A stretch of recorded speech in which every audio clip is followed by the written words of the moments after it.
स्वामी विवेकानंद का जन्म 12 जनवरी सन 1863 को कोलकाता में हुआ।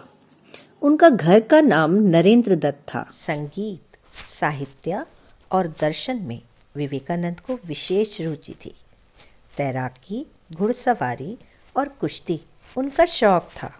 स्वामी जी ने तो 25 वर्ष की उम्र में ही वेद, पुराण, बाइबल, कुरान, धम्मपद, तनक, गुरु ग्रंथ साहिब, दास कैपिटल, पूंजीवाद, अर्थशास्त्र, राजनीति शास्त्र, साहित्य, संगीत और दर्शन के तमाम तरह की विचारधाराओं को घोंट दिया था।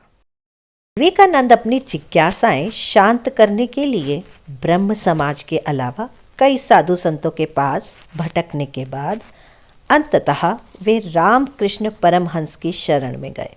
एक बार की बात है, स्वामी विवेकानंद और जर्मनी के संस्कृत भाषा के विद्वान प्रोफेसर पॉल डायसन संस्कृत साहित्य पर चर्चा कर रहे थे। किसी कारणवश प्रोफेसर साहब को उठकर बाहर जाना पड़ा। स्वामी जी पास पड़ी एक किताब उठाकर उसके पन्ने पलटने लगे। वह कविताओं का संकलन था। वे उसे पढ़ने में लीन हो गए। थोड़ी देर बाद प्रोफेसर डायसन अपना काम निपटाकर लौट आए, लेकिन स्वामी जी किताब पढ़ने में इस कदर खोए थे कि डायसन के लौटने का उन्हें पता ही नहीं चला। कुछ देर बाद डायसन को लगा कि स्वामी जी जानबूझकर उन्हें नज़रअंदाज कर रहे हैं। पूरी किताब पढ़ने के बाद जब स्वामी जी ने अपनी गर्दन ऊपर उठाई तो डायसन को सामने बैठकर इंतज़ार करता पाया। वे बोले, क्षमा कीजिएगा, मैं पढ़ रहा था, इसीलिए आप कब आए इसका पता ही नहीं चला। स्वामी विवेकानंद द्वारा माफ़ी मांगने के बावजूद डायसन के मन का मलाल खत्म नहीं हुआ। उन्हें यही लगता रहा कि स्वामी जी ने जानबूझकर उनकी उपेक्षा की। स्वामी विवेकानंद उनके मन का भाव जान गए। उन्हें दुख हुआ। डायसन को यकीन दिलाने के लिए वे किताब की कुछ कविताएं सुनाने लगे, लेकिन इसका उल्टा असर हुआ।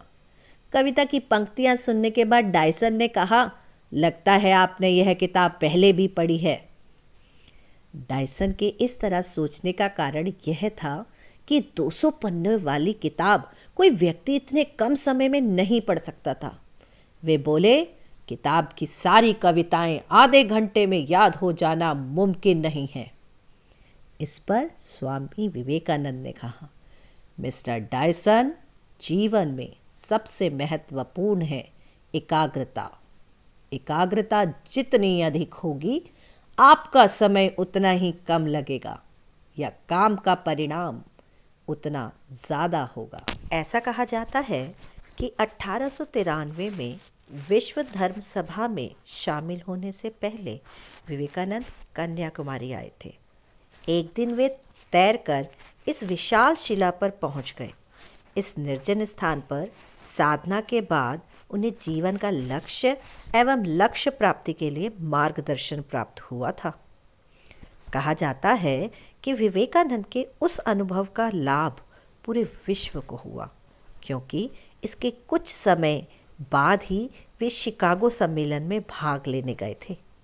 1893 में इस सम्मेलन में भाग लेकर उन्होंने भारत का नाम ऊंचा किया था। सन 1893 में शिकागो, जो अमेरिका में है, विश्व धर्म परिषद हो रही थी।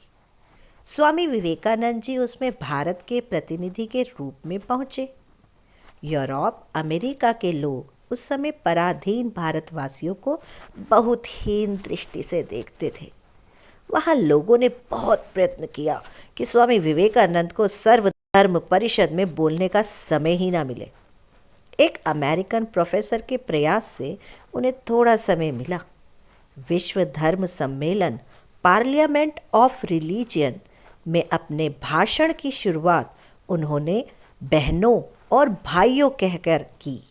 इसके बाद उनके विचार सुनकर सभी विद्वान चकित हो गए।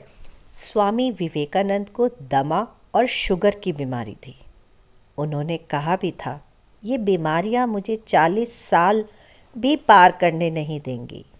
अपनी मृत्यु के बारे में उनकी भविष्यवाणी सच साबित हुई और उन्होंने 39 बरस की बेहद कम उम्र में 4 जुलाई 1902 को बेलूर स्थित रामकृष्ण मठ में ध्यान मग्न अवस्था में महासमाधि लेकर प्राण त्याग इस तरह आज़ादी के बाद भारत में 12 जनवरी को राष्ट्रीय युवा दिवस यानी नेशनल यूथ डे के रूप में मनाया जाता है।